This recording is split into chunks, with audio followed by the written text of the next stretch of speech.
So this course is an introduction to yoga and developing a home practice. So within this, I'll go over with you the key yoga postures that we've got out there, the modifications for those. So for example, if you've got some challenges within your body, so that might be limited range of movement, or you're not as strong as you would need to be to hold into a full plank, I'll talk you through some modifications so at least you can take part and do the yoga practices without worrying about doing them as they might appear in a magazine.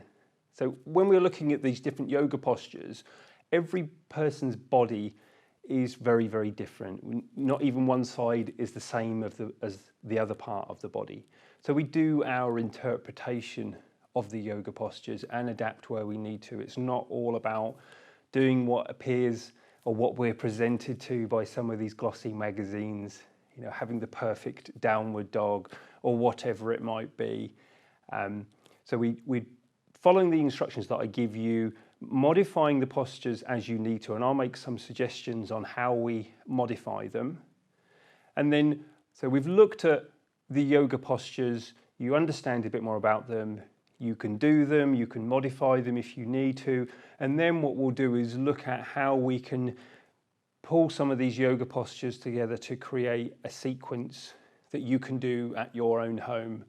And that will cover doing something that's quite relaxing and meditative through to doing something that's a little bit more physical if you wanted a more physical practice, and that you've got some tools there so that you know how to do a yoga practice for yourself in your own home. When we're going through all of these different examples that I'll provide, it's very important that you do what feels comfortable for you. So you're taking my instructions as guidance.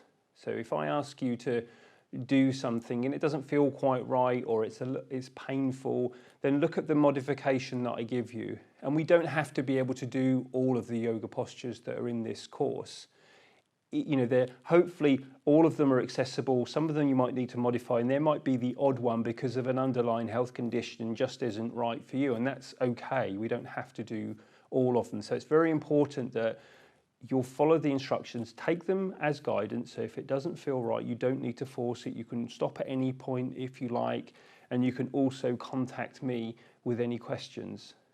When we're doing these different yoga postures, you'll feel, depending on the posture, you'll feel your body working. So you'll feel maybe where you're strengthening, you feel the legs, maybe a little bit of lactic acid. And also you'll feel when your body is starting to stretch. So for example, I'm raising my arm up, I don't have too much resistance, but I know I'll get to a point where it's a bit difficult to move it much further. I've got a little bit of resistance there, but it's not painful.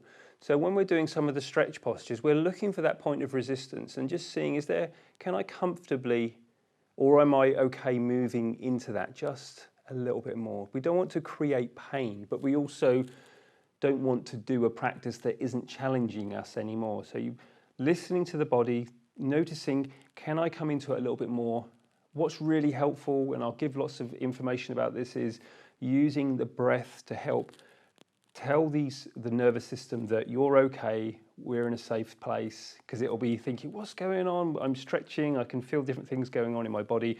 And we do that calming, sending the message to the nervous system by having a nice steady breath. We can breathe out as we move into the stretch to give us an opportunity to mindfully, in control, increase that range of movement or stay in the posture for a second or two longer.